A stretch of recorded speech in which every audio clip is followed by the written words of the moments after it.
In 2022, I published a book about the Château of Versailles in France, showing how the major axis, which runs for several kilometers, was oriented on sunset on the 15th of August, a date which had been made a public holiday by Louis XIII. I showed in this book how the French kings had used landscaping principles which are to be found in megalithic constructions 7,000 years old.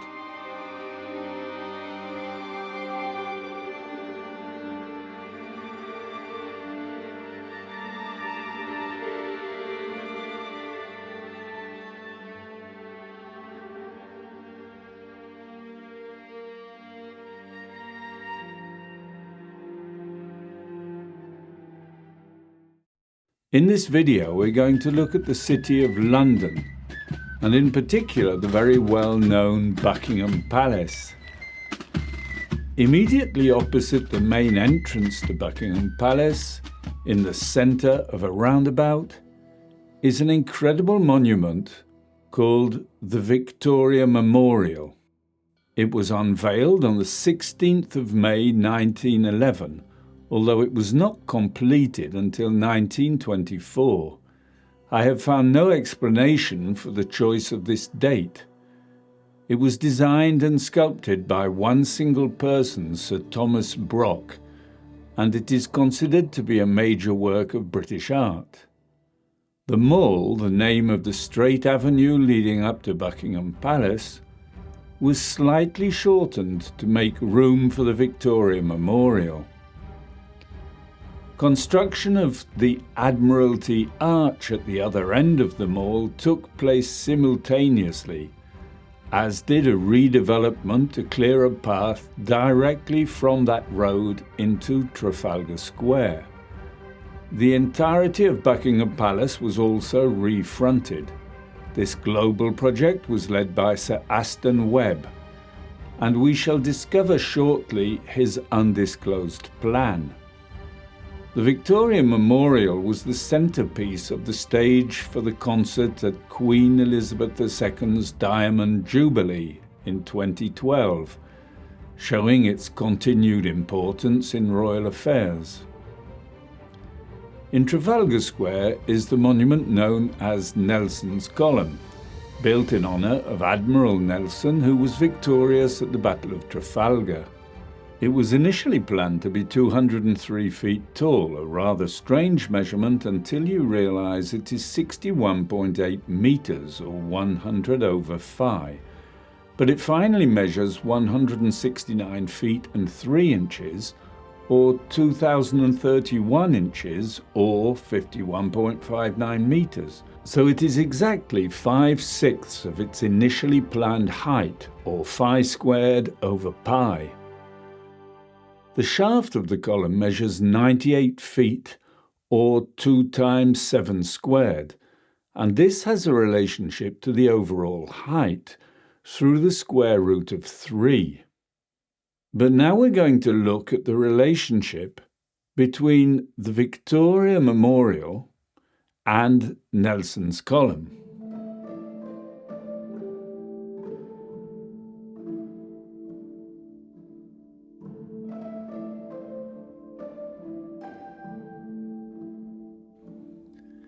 And we will discover that the angle from north is 53.13 degrees, which is the exact angle of a 3-4-5 triangle with a precision of 1/100th of a degree.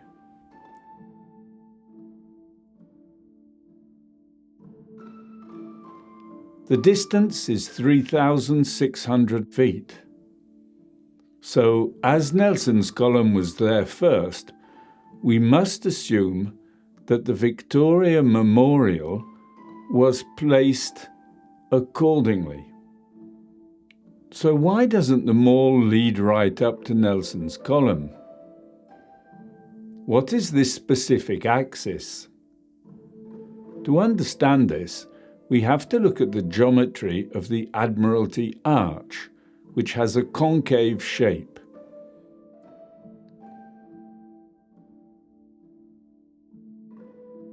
Each side of the arch is part of the circle, but the two centres are not aligned on the major axis of the mall. If we draw a line from the centre of the Victoria Memorial to the centre of the eastern circle of Admiralty Arch, we obtain an angle of 56.31 degrees. This again is a very specific angle, corresponding to the diagonal of a 2x3 rectangle. In 2010, I first published my book, called Carnac the Alignments, in which I presented the detailed study I had been doing of these megalithic stones over the previous 15 years. In this book, I presented a diagram of the central part of the Carnac alignments. It's called the Kerr-Mario alignments. I showed how the beginning of the lines are not parallel, and there are two major axes, both leading to a giant stone at the end of these lines, much larger than the stones around it. This stone is called the Manio II. The first axis starts at the Kerr-Mario dolmen and follows the most southerly line of stones at the beginning of the Kerr-Mario alignments, on the exact angle from north of a 3-4-5 triangle. This is precisely the same angle as the one linking the Victoria Memorial to Nelson's Column. The central axis of the Kerr-Mario alignments goes from a massive recumbent stone called the table stone in the centre of the lines, through another massive stone perpendicular to the lines of stones, and then along the stones that lead up to the Manio II, over a distance of 1,000 meters. This line is on the angle of a 2x3 rectangle, exactly the same angle as the line running up the mall, and over a similar distance. We can overlay the alignments onto the mall and see the incredible equivalence. In Carnac, these axes correspond to sunrise on specific dates. The 3-4-5 triangle corresponds to summer solstice, and the 2x3 rectangle shows the sunrise on the 14th of July. In London, we are further north, and so the dates are different. Incredibly, the 3-4-5 triangle angle corresponds to sunrise on the 14th of July in London.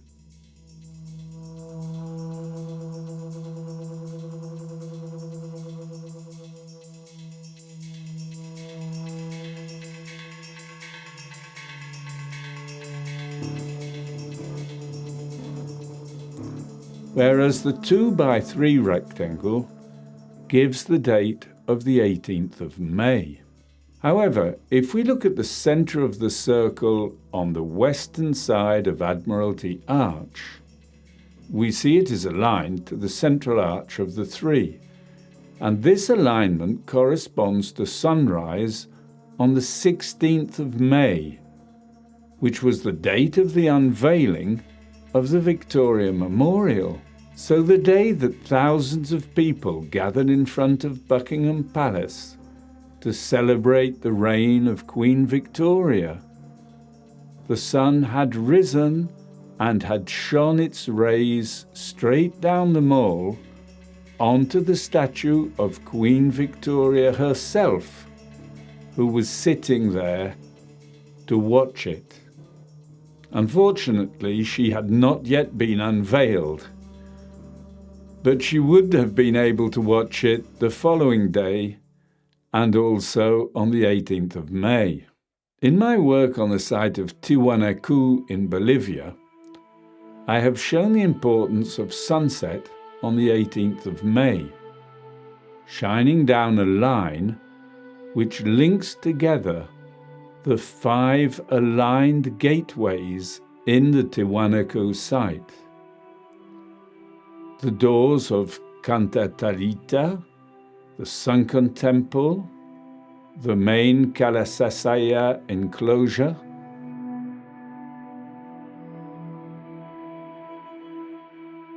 the Gate of the Sun,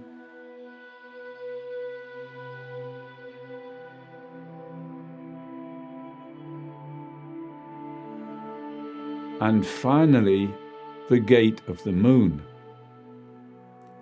The 18th of May is 34 days before summer solstice, and it splits the season according to the golden ratio using the numbers in the Fibonacci series.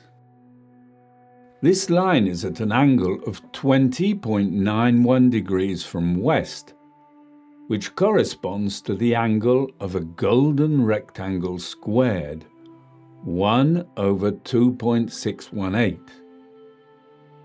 The golden ratio is to be found everywhere in Tiwanaku geometry.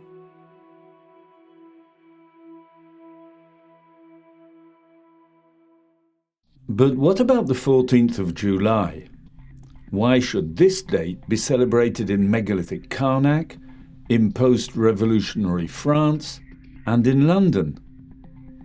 In fact, the 14th of July separates the time between the spring equinox and the autumn equinox into 2 parts according to the golden ratio. Between the 21st of March and the 14th of July, there are 115 days, and between the 14th of July and the 23rd of September, there are 71 days. This makes a total of 186 days. Spring lasts 92 days and summer lasts 94 days.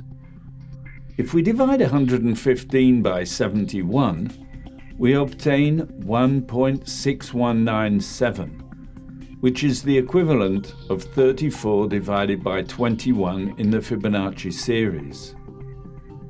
To obtain an exact golden ratio, we would have to start at 2:55 a.m. on the 21st of March, run to midnight at the beginning of the 14th of July, and then to midnight on the 23rd of September. So the 14th of July is easily the best date between the equinoxes to divide according to the golden ratio. I have spoken in more detail about this in my video on St. Valentine's Day, the 14th of February, which exactly divides the winter season of 89 days according to the divine proportion. The golden ratio also seems to have been used in tracing the Victoria Memorial, and we have seen already its hidden presence in Nelson's column. If we trace a circle with a radius of 60 meters around the center of the Victoria Memorial, the circumference touches the entrance gates to Buckingham Palace and positions on the other side the beginning of the mall. The measurement of the mall is exactly half a nautical mile long, 926.1 meters, from this point up to the Admiralty Arch. This fact is stated on the mall's Wikipedia page. But what is not mentioned is that we find exactly the same distance from Nelson's column down a north-south line through 11 Downing Street to the centre of Westminster Abbey. A circle with a radius of 60 metres gives us a circumference of 377 metres, which is 1,236.8 feet. This is 618.4 feet times 2. The second circle can be traced from the centre of the Victoria Memorial to the entrance of Buckingham Palace. This circle has a radius of 97 metres, which is 1.618 times 60 metres. So the second circle has a golden ratio relationship to the first. So the distance between the entrance to Buckingham Palace and the beginning of the mall is 97 metres plus 60 metres, which is 157 metres. 157 is 50 times 3.14, the well-known approximation of pi. So we can see that this series of numbers has some interesting characteristics. The radius of the circles of the Admiralty Arches is 25.7 metres, which gives a circumference of 161.8 metres, which is 100 times the golden ratio in metres.